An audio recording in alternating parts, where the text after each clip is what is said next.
Hello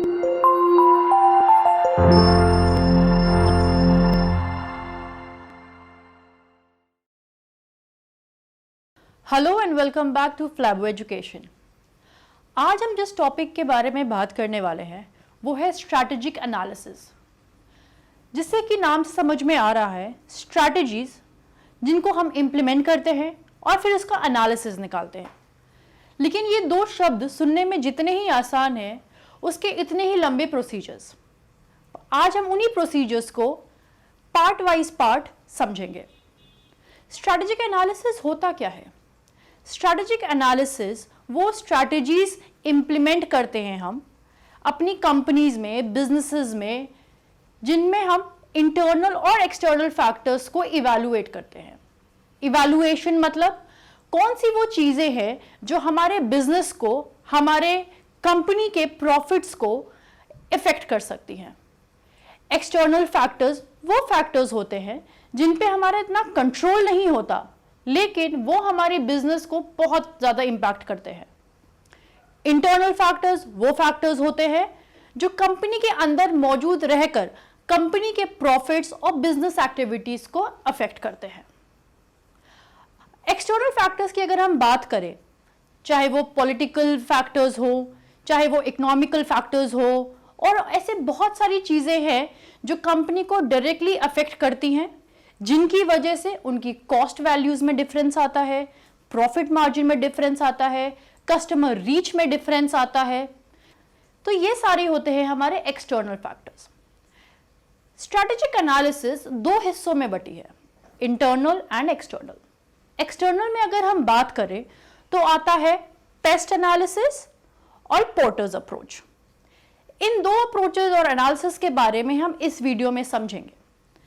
internal effects होते हैं जिसमें कि आता है value chain analysis, swot analysis and based value analysis.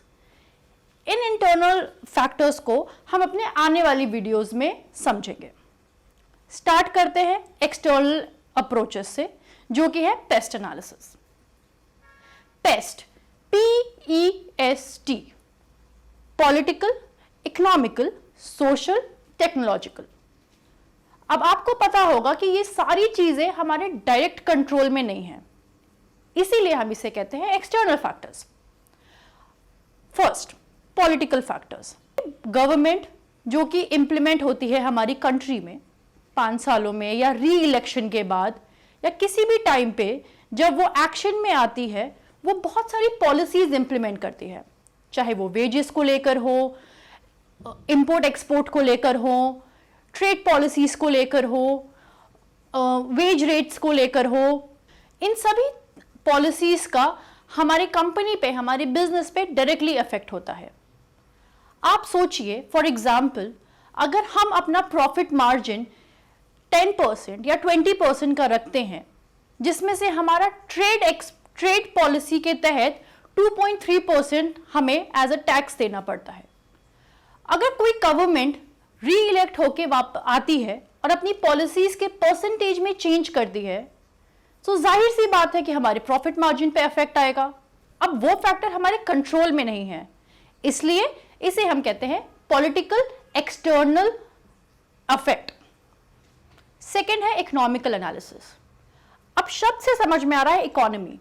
अगर इकोनॉमी फ्लक्चुएट होगी तो कंपनी के बिजनेस में, प्रॉफिट मार्जिन में अफेक्ट आएगा। अब वो कैसे होगा? फॉर एग्जाम्पल, रिसेशन के टाइम पे जो कंज्यूमर का परचेजिंग पावर होता है वो बहुत कम हो जाता है। अब अगर परचेजिंग पावर कम होगा तो वो स्पेंड कम करेगा, खर्चे कम करेगा, खर्चे कम करेगा तो सामान कम खरीदेगा, सामान कम खरीदेगा तो जाहिर सी बात है उन कंपनीज के प्रॉफिट मार्जिन में रिडक्शन आएगा। अगर इकोनॉमी बहुत ही फ्लुएंट है, बहुत ही लिबरल है, तो परचेजिंग पावर कंज्यूमर की बढ़ जाएगी और प्रॉफिट मार्जिन ऑटोमेटिकली बढ़ जाएगा। इसलिए ये डायरेक्टली प्रोपोर्शनेट होता है। परचेजिंग पावर कम, बाइंग पावर कम, प्रॉफिट कम। परचेजिंग पावर ज्यादा, बाइंग पावर ज्यादा, तो प्रॉफिट मार्जिन भी ज्यादा। इसीलिए इकोनॉमिकल एनालिसिस में कंज्यूमर की बाइंग पावर को बहुत इंपॉर्टेंस दी जाती है। अगर कंज्यूमर के हाथ में पैसा ज़्यादा है तो फॉर एग्जाम्पल वो लोन वगैरह भी ज़्यादा लेगा। अगर लोन ज़्यादा लेगा तो इंटरेस्ट रेट में भी फर्क आएगा। इसलिए ये सारा जो चेन है ये अफेक्ट होता है इकोनॉमिकल पॉलिसीज़ की वजह से। इसलिए ये हमारे कंट्रोल में नहीं है, लेकिन हमारे लिए एक बहुत इंपॉर्टेंट फैक्टर होता है कंपनी की प्रॉफिट मार्जिन को डिटरमाइन करने के लिए। पेस्ट का थर्ड लेटर है S, that is social. Social analysis वो एनालिसिस होते हैं जो आपके एनवायरनमेंट में मौजूद होते हैं, आपकी सोसाइटी में मौजूद होते हैं। कल्चरल इंपैक्ट, अगर आपकी सोसाइटी किसी पर्टिकुलर कल्चर की तरफ इंक्लाइंड है तो जाहिर सी बात है वहां पे उस तरीके के परचेजेस ज्यादा होंगे। आपका बिलीफ किस चीज में है उसके तहत ही आपका परचेजिंग पावर होता है। फॉर एग्जाम्पल मैकडॉनल्ड्स की जो चेन है, अगर आप बाहर विदेशों में देखें तो उनका मेन्यू बहुत ही अलग होता है, लेकिन जब उन्होंने ये तय किया कि उन्होंने इंडिया में अपना मार्केट बनाना है तो जाहिर सी बात है उन्होंने आलू टिक्की, आलू बर्गर, यहाँ के मौजूदा कल्चर और सोसाइटी के अकॉर्डिंगली अपना मेन्यू सेट किया। इसीलिए वो यहाँ पे अपनी प्रॉफिट मार्जिन को इंप्रूव कर पाए।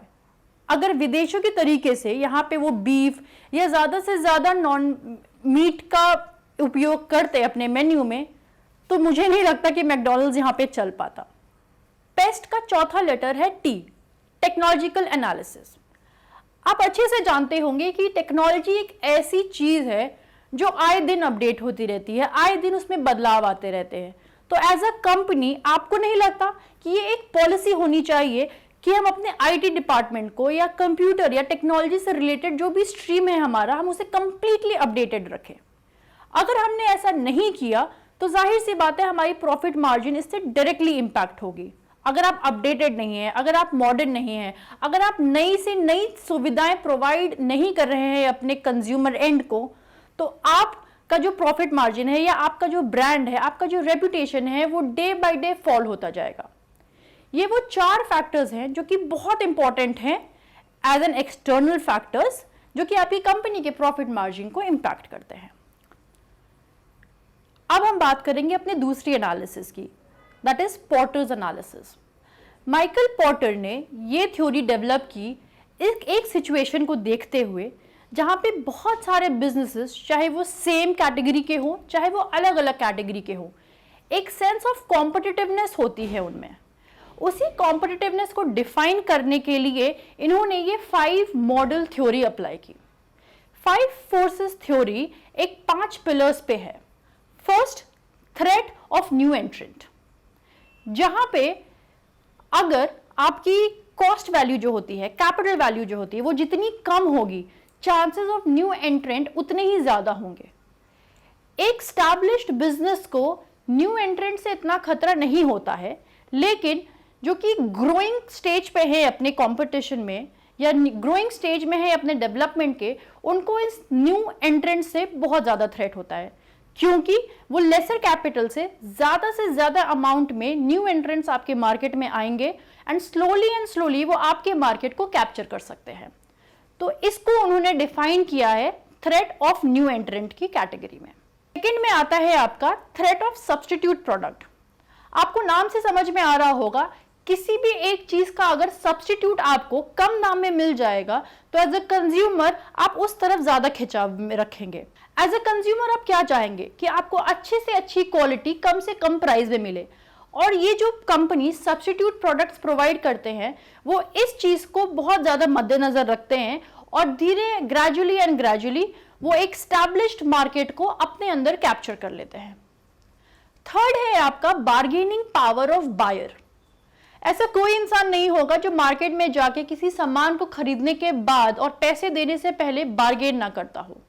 आप जितना ज्यादा बार्गेन करने की कैपेसिटी रखते हैं उतना परसेंटेज प्रॉफिट जो कंपनी का होता है वो रिड्यूस होता जाता है। तो ज्यादा से ज्यादा बार्गेनिंग पावर अगर बायर के हाथ में आ जाएगी तो ये एक बहुत मेजर थ्रेट होता है एक ऑर्गेनाइजेशन के लिए। इसके बारे में बात किया है पॉटर ने बार्गेनिंग पावर ऑफ बायर में। फोर्थ है बार्गेनिंग पावर ऑफ सप्लायर।